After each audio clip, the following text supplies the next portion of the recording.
ನರೇಗಾ ವ್ಯವಸ್ಥೆಯಲ್ಲಿ ಕಾಮಗಾರಿಗಳ ಪಟ್ಟಿ ಸಿದ್ಧವಿಲ್ಲದ ಕಾರಣ ಕೃಷಿ ಕೆಲಸ ಮುಗಿದ ತಕ್ಷಣವೇ ನರೇಗಾ ಕೆಲಸವನ್ನ ಒದಗಿಸಲು ಆಡಳಿತಾತ್ಮಕವಾಗಿ ನಿಧಾನವಾಗುತ್ತಿತ್ತು.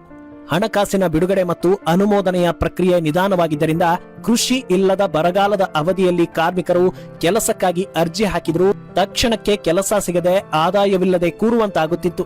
ಪರಿಣಾಮವಾಗಿ ಒಂದೆಡೆ ರೈತರ ಹೊಲದಲ್ಲಿ ಕೃಷಿ ಕೆಲಸವೂ ಇಲ್ಲದ ಮತ್ತು ಇನ್ನೊಂದೆಡೆ ಸರ್ಕಾರಿ ಯೋಜನೆಯಲ್ಲಿ ತಕ್ಷಣ ಕೆಲಸವೂ ಸಿಗದ ಅತಂತ್ರ ಸ್ಥಿತಿಗೆ ಕಾರ್ಮಿಕರು ಸಿಲುಕುತ್ತಿದ್ದರು.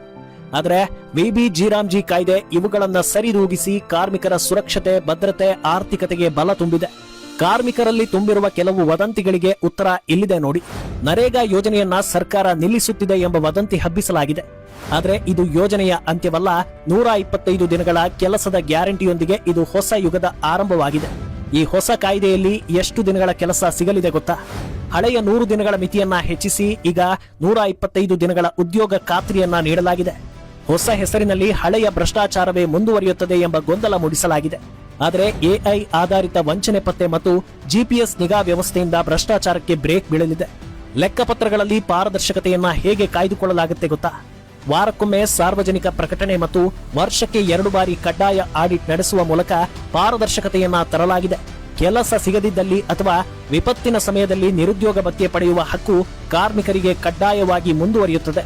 ಈ ಹೊಸ ಕಾಯ್ದೆ ರೈತರಿಗೆ ತೊಂದರೆ ಕೊಡುತ್ತದೆಯೇ? ಇಲ್ಲ. ಬಿತ್ತನೆ ಮತ್ತು ಕಟಾವಿನ ಸಮಯದಲ್ಲಿ ನರೇಗಾ ಸ್ಥಗಿತಗೊಳಿಸಿ ಕೃಷಿಗೆ ಕೂಲಿ ಕಾರ್ಮಿಕರು ಸಿಗುವಂತೆ ಮಾಡುವುದರಿಂದ ಇದು ರೈತ ಮಿತ್ರವಾಗಿದೆ. ಬಿತ್ತನೆ ಸಮಯದಲ್ಲಿ 60 ದಿನ ಕೆಲಸ ನಿಲ್ಲಿಸುವುದು ಕಾರ್ಮಿಕರಿಗೆ ಮೋಸವಲ್ಲವೇ? ಇಲ್ಲ.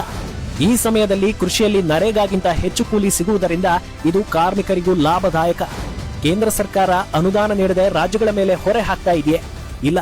ನೀತಿ ಆಯೋಗದ ಶಿಫಾರಸಿನಂತೆ ಕೇಂದ್ರ ಮತ್ತು ರಾಜ್ಯಗಳು 60-40 ಅನುಪಾತದಲ್ಲಿ ಅನುದಾನವನ್ನ ಹಂಚಿಕೊಳ್ಳುತ್ತವೆ.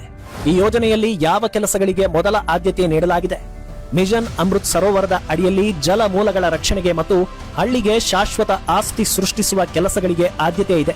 ತಂತ್ರಜ್ಞಾನದ ಬಳಕೆಯಿಂದ ಕಾರ್ಮಿಕರ ಹಣ ಸುರಕ್ಷಿತವೇ? ಹೌದು. ಆಧಾರ್ ಮತ್ತು ಬಯೋಮೆಟ್ರಿಕ್ ಮೂಲಕ 99.94% ಹಣ ನೇರವಾಗಿ ಫಲಾನುಭವಿಯ ಬ್ಯಾಂಕ್ ಖಾತೆಗೆ ಜಮೆಯಾಗುತ್ತದೆ. ಹಳೆಯ ನರೇಗಾ ಕಾಯ್ದೆಯನ್ನ ಬದಲಾಯಿಸುವ ಅವಶ್ಯಕತೆ ಏನಿತ್ತು? ಹೌದು, ಹಳೆಯ ವ್ಯವಸ್ಥೆಯಲ್ಲಿ ಭ್ರಷ್ಟಾಚಾರ ನಡೆಯುತ್ತಿತ್ತು. ಪಶ್ಚಿಮ ಬಂಗಾಳದಲ್ಲಿ 193 ಕೋಟಿ ರುಗಳಂತಹ ದುರುಪಯೋಗ ಮತ್ತು ರಚನಾತ್ಮಕ ದೋಷಗಳನ್ನ ಸರಿಪಡಿಸಲು ಹೊಸ ಕಾನೂನು ಅನಿವಾರ್ಯವಾಗಿತ್ತು. ಗ್ರಾಮ ಪಂಚಾಯಿತಿಗಳ ಅಧಿಕಾರವನ್ನ ಕಡಿತಗೊಳಿಸಲಾಗಿದೆಯೇ? ಇಲ್ಲ. ಗ್ರಾಮ ಪಂಚಾಯಿತಿಗಳೇ ಯೋಜನೆಯ ಕೇಂದ್ರ ಬಿಂದುವಾಗಿದ್ದು ಸ್ಥಳೀಯವಾಗಿಯೇ ವಿಕಸಿತ ಗ್ರಾಮ ಯೋಜನೆಗಳು ಸಿದ್ಧವಾಗಲಿವೆ. ಈ ನೂತನ ವಿಬಿಜಿರಾಮ್ಜಿ ಕಾಯ್ದೆ ಕೂಲಿ ಕಾರ್ಮಿಕರ ಭವಿಷ್ಯವನ್ನ ಭದ್ರಪಡಿಸುವುದು ಗ್ಯಾರಂಟಿ.